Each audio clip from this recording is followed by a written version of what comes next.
Hi, it's Michèle from Jasami Publishing here with episode 6 of the Jasami Bookworm podcast. Today I am here actually in the office once again, blue skies, poofy little clouds. It's lovely here in Glasgow. And I'm delighted to announce who our guest is today. Our guest is Elsie Elder, and Hi. she is with the Arkbound Foundation. Welcome, Elsie. Hi, thank you for having me. Our pleasure, our pleasure. Well, one of the important reasons is that I did work as a mentor with Arkbound, and we want everyone, the listening audience, to find out more about Arkbound because it's such an important charity. So let's begin with telling our listeners about the Arkbound Foundation. What was the premise? What started it? So it started as the original kind of idea, which I think has lasted very up until the present moment, was all about kind of social inclusion and accessibility in publishing. So our founder, Steve, wanted to create a space where people who have gone unheard for too long or haven't had the means to necessarily make it through the very strict traditional publishing avenues, a place to share their stories and kind of start conversations around issues that are kind of very high intensity, but also it's based on that idea of creating a space for unheard voices to be finally heard and amplified as much as we possibly can. And also it's kind of an avenue of conversation, and with the knowledge that among, as well as education and kind of journalism, literature is one of the biggest and most effective ways to start conversations like this and to really see into other people's lives and experiences. That was the kind of the main center of it.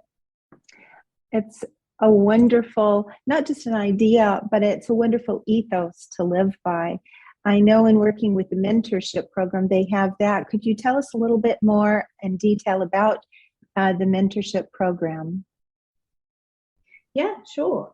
So we have a lot of authors. I don't know the exact number at the moment, but basically, so professionals from the industry will kindly agree to mentor some of the authors we have. So they work very closely with the authors in developing their manuscript, developing their skills, and eventually get to the point where their novel can be hopefully published. So that's the main part of mentorship. Anything that can make the publishing journey easier for anyone is wonderful. I know how difficult. Not everybody as a J.K. Rowling can get the door, and even she had to push. Yeah. And there's so many talented people out there who have written beautiful pieces that they just won't be accepted for one reason or another. It's the marketability, what is the market, saying about that type of genre at the moment. It could be a number of things. Even working within the publishing industry can be quite challenging at times, even for those of us who have been around a while. I know Jasami's commitment to community is what got us into it, and what I think Arkbound Foundation recognized, and that we wanted to give back, and that's why I was so happy to be a mentor to Nat Campbell, who we've done a podcast with her. That's very, very important. So everybody comes around to the foundation a different way, and you started very recently, as I understand. What was your path coming to Arkbound, Elsie? So initially I was looking for volunteer work and internships. It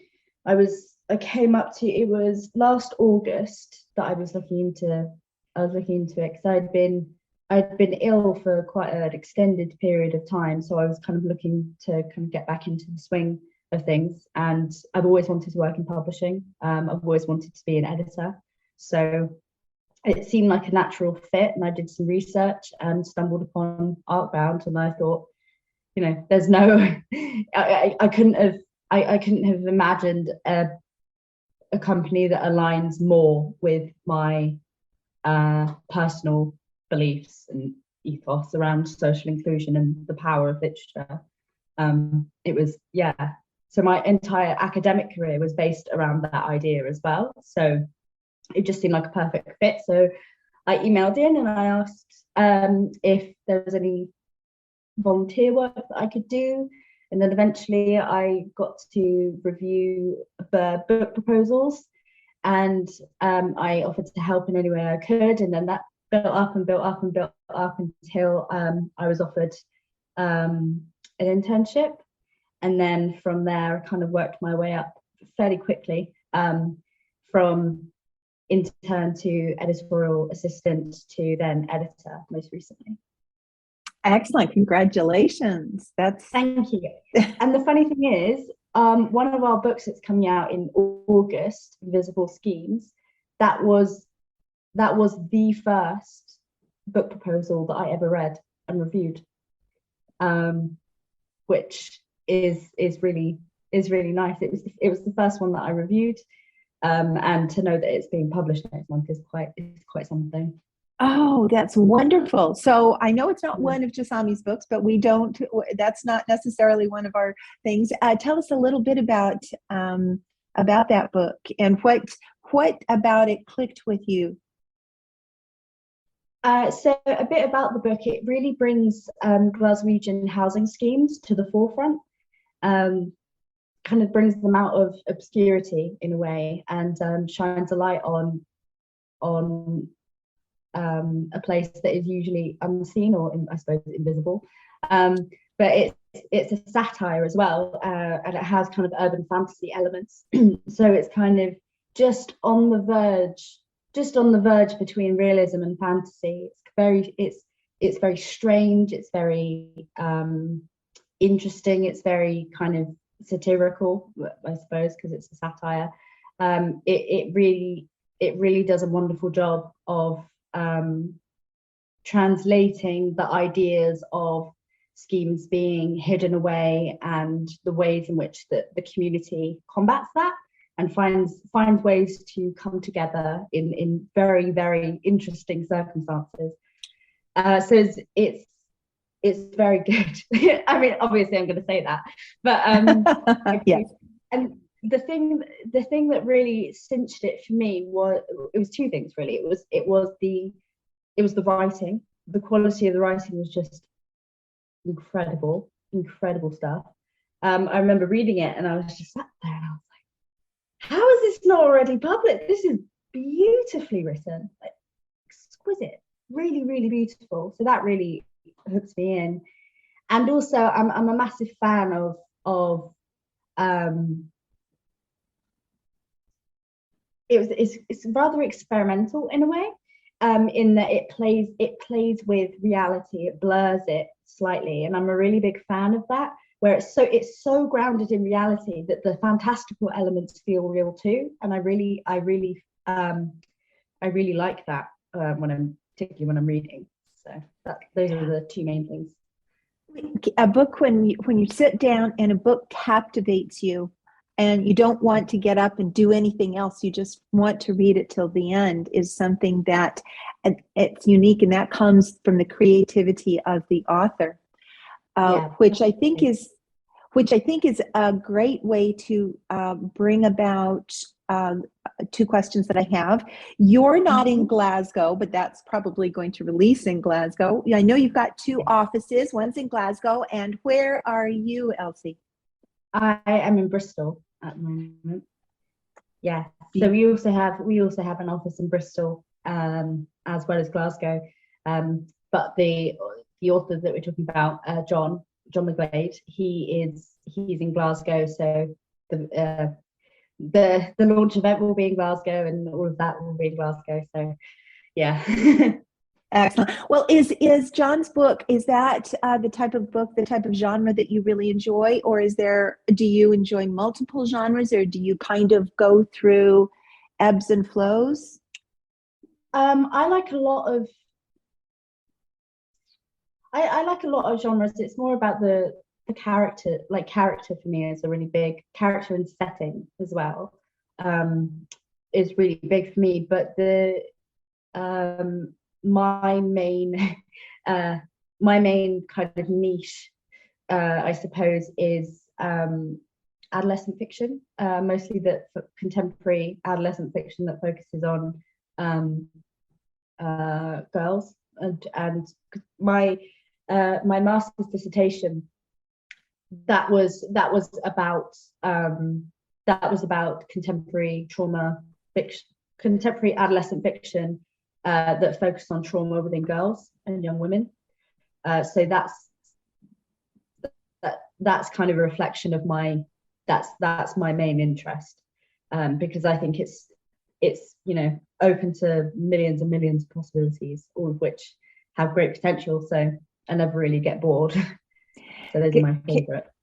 Characters are unique. You can take the same type of character, and once it's been redone, I know we talked about this before with Little Women, and even just in the movie versions, the characterization has been changed depending upon the actor who's played it and what the director wants from them. And I haven't seen the newer one, but apparently they kind of changes the ending almost, and was a bit truer to Louise May Alcott's book. So would you say that characters of women who are strong, not necessarily start out strong, but may start out with issues and then build strength, is something that you enjoy reading about? Massively. And I think that particularly in the more contemporary side of the genre, the definition of strength is so varied. So I'm a real big believer, generally and in fiction, that sincerity and kindness and softness and vulnerability, that is an example of strength as much as anything else. I don't really subscribe to the idea of you have to be kind of cold to be considered strong. I kind of lean more towards the opposite way. So that's why. Absolutely. That's what the strength of character is about, having the strength to be kind to someone, having the strength to love someone, to give back. I always say you can't give from an empty hole. And we've all been in places where we are, empty, and then we do have to fill it. And when we fill it with that strength, that's where you're absolutely right, that the strength of character is from, caring and treating people with respect. Respect is the important part. So strength of character, for me, it's not necessarily, nothing against bodybuilding, but it's not necessarily anybody who's going to come out, and do that. Yeah. It is about the personality of the character. Well, speaking about John's work, brings us to the perfect point of the next question we have here. Is Arkbound is managing Crowdbound, and I'll let you explain it in greater detail. I'll just say now that I noticed John's book is on there, which I think is fantastic, and it's receiving support. Our book will be on there shortly, and Nat Campbell has done it, and it's Call of the Void. And that is, talk about strength of character. They're not, it's not necessarily the physical strength. It's what they are going through in it, about acceptance, about the environment of what they've done to it, about creating oxygen. I can't say the word that's in there, so I'll just say oxygen. Yeah. So, when we're lacking in that, and they've got to create it. So and that's a perfect example of what, humanity has done to the planet, that we get to that point. And I think it tells very well of what we need to do now to prevent that. Also about being inclusive in society. This is, the ruling dictatorship society, and those who must form into it, and if they don't, and what they have to do. So I think those tales are very, very important, the story and the characters, and they will be, and again, we'll be going for that funding so that we can get the illustrations so that people can actually see the book, in the characters in a different way, creativity, also creating it in your mind. And her characters, they are wonderful. There's one little character, the little spoiler alert, Goob is his name. And he's just so fantastic. So now that I've kind of prattled on about Crowdbound, would you please tell us more about it? Yeah, sure. So it's a website that offers crowdfunding services. So, for example, we would, and it was mostly designed to help with publication costs, so that we're able to publish more books. Because obviously, being a charity and a small indie publisher, there's a very limited amount of funds and therefore books that we can publish. So we thought expand the potential for publication costs, and then expand our list of books. So we've set up campaigns for upcoming books. An example of that is Invisible Schemes, which met its goal in 10 days. Out of a 30-day campaign, it met it in 10 days, which is very good. Fantastic. Is really good. So yeah, we just set the goal, and you can the creator of the campaign can create rewards, so that can be whatever they like, really, well, within reason, obviously, but they can be relative to the donation amount. So a £10 reward would be maybe you get a free signed copy of the book. A £500 reward would be have a set of one-to-one workshops with the author, for example. So we do that, and we also have it for different workshops and other projects. That was the word I was looking for. So we have one for a potential a book prize for indie publishers, and we have one for to help fund a set of workshops called Bridging Literary Divides, which we have run before and seen a lot of success with it. So we're raising funds for different things. We've also just set up a campaign for a cookbook for the Prince's Trust. So really, anyone who has a project or a book that they want to fund, then they can come to us, and we can help try and make that happen for them. Yes. And one thing I do want to say is I was so delighted when Call of the Void was accepted for it, because it does fit in, it aligns with the ethos so well. And it's such a lovely story. And the characters are what did it for me, the characters that she created. And it's a galaxy. So it's an entire world that she's created. It's absolutely a wonderful read. And we're following along with the guidelines. We've set out, for £10 and up to 50, and then depending on what they donate to it, we'll offer for them. So we have signed illustrations, we have signed copies of the book. So we're definitely going to be sending it out to the ethos, the world, and anyone who would like to kind of give back to that. So you've answered the other question I was going to ask, is how did the idea arise from that? But you said it was, in order to give those who don't normally have an opportunity to have a book published.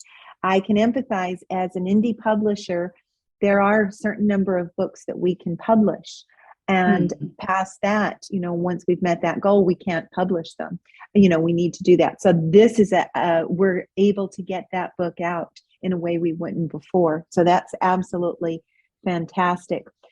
Do they, so successes so far, I would say that, what you've talked about, bridging Bridging the Gap, Bridging and Literary Divides. Bridging the Divides, and then also Invisible Schemes. So those would be success stories. What, going past that, do you see what's the future for Arkbound and Crowdbound? Is it more intertwined? Will it remain more separate? You know, the Arkbound Foundation. We're looking at. I think the main thing is expanding the amount of books that we can publish. That's the main goal for the future, as well as being able to raise funds for and implement a lot of environmental projects. So at the moment we are doing a lot of tree planting. We planted I think it was 1,000 trees last year, and we're aiming to do that again this year, and then for each year after that. But there are some projects that we would like to get off the ground. We're looking at loads of different things, and I don't know which I can say. But the main thing is we're trying to create more projects to help give back to the community, and with a real focus on environmental sustainability, and social justice. So we're looking at expanding our abilities to help in those areas, as well as expanding the amount of books that we can publish. And a lot of that, it kind of Crowdbound and Arkbound kind of orbit each other in that sense, so that that it's mutually beneficial for both to kind of be in the same realm. A symbiotic relationship. Yes, that's what I meant. Yes. Sometimes I just think my job is words, and yet, but yeah, and we've also set up an imprint, a new imprint called Palavro, and we are working towards being able to kind of bolster that in Portugal at the moment, to again expand our reach as much as possible. And I don't want to say too much about that in case I say something I'm not supposed to. But well, it's perfect. Sorry, because that's perfect, because what we want to do is we want to say, come and see the webpage, check out Arkbound, and then check back to see what's going on in the future, so that once people are in touch and in contact and do follow it, then they'll see the projects that are coming along, and then see ones that they can participate in. So that's absolutely true. It's like a good mystery. You leave the clues for people to come. But definitely everyone keep your eyes peeled and your fingers tapping on the keyboard, because things will be happening, and very exciting, very, very exciting things will be happening. Well, what I love about this, oh, sorry. No, carry on. What I do love about this, Elsie, is that you have an enthusiasm for what you're doing. So what gives you your sense of fulfillment working there? It's just, I'm absolutely just completely smitten with literature, absolutely smitten. And anything that allows me to be a part of that process is fantastic in my opinion. I think that I've been writing since I was seriously writing since I was like 13. I've been reading about writing, reading about publishing, all through my teen years, and my whole academic career is about how literature and fiction can help people in really, really real ways, and certainly it's helped me in incredibly powerful ways. I think it's one of the most effective ways to bear witness to pain and suffering, but also joy, and finding a community. And particularly for me, that was female friendships, that idea of sisterhood, that idea of of a place of belonging and being able to use your voice as well. Those are the things that I knew as I read them, but then later studied them and kind of broke down, and that's informed every aspect of my life. So I think that the one thing that I feel like is my real sense of fulfillment is putting things into words, which sounds really simple, but there are so many complicated things that when you put them in the exact right words so that you can give those words to someone else and that other person will see themselves in those words, that I feel like that's, along with some science, like that's the closest thing to magic, really. Being able to get into someone's head and fully translate something, I think that's a beautiful thing. So that's my real sense of purpose, I think. I think every written word is almost a translation. You brought up an excellent point, is when you write something, for a lot of writers, it's very cathartic, as Nat said, that it brings a release for those who are creative. Even if you're not creative, they bring a release, a sense of that. We have one of our authors writes poetry, Andrew Wilson, and his poetry is absolutely incredible. And you read it and you're drawn into it.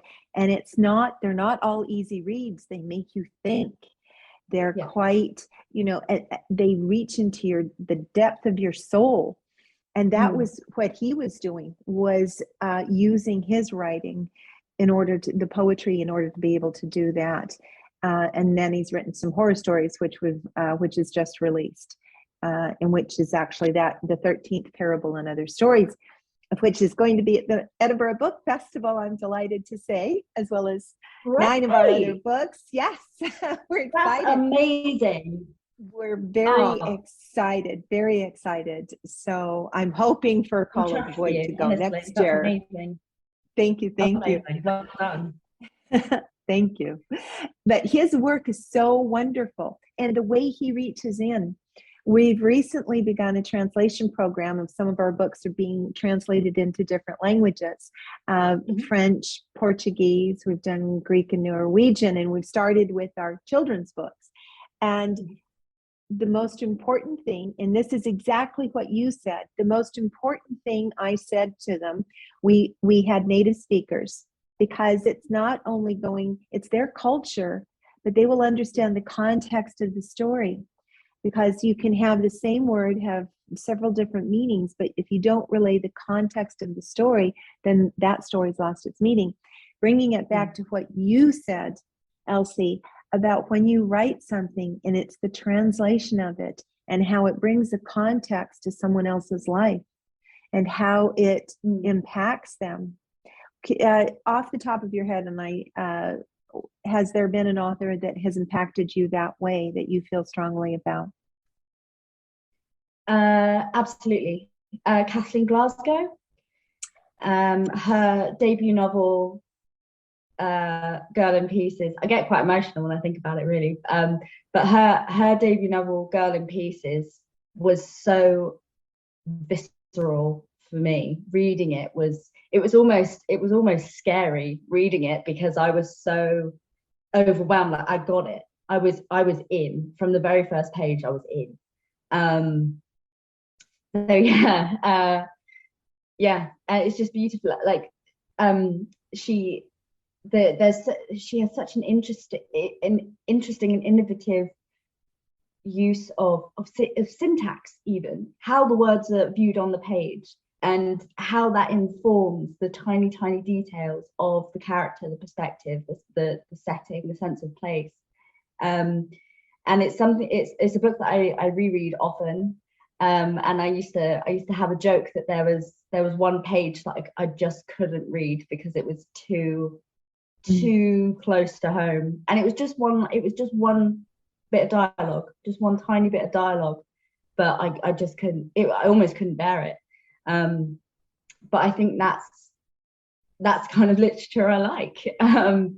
And so it's so beautifully, not even the content of it is beautiful, the themes are beautiful, but also I'm a real nerd for just composition. The syntax is beautiful. The way the pacing of the sentences, the way that, you know, one character's dialogue differs from another, and from the point where if you took away all dialogue tags, you knew who was speaking, and that is just, I love that.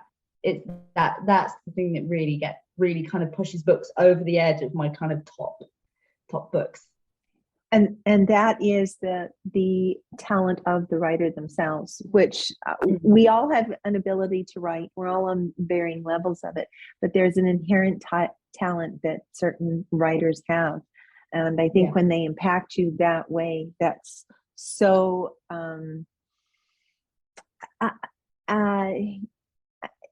such a wonderful feeling, you know, that it gives to you, you know, and if it does make you feel kind of scared or kind of sad or faces emotions that, you know, you don't want to, in a way, that is almost like the therapy that they talk about, or mindfulness, or whatever those things, because it's exercised for us.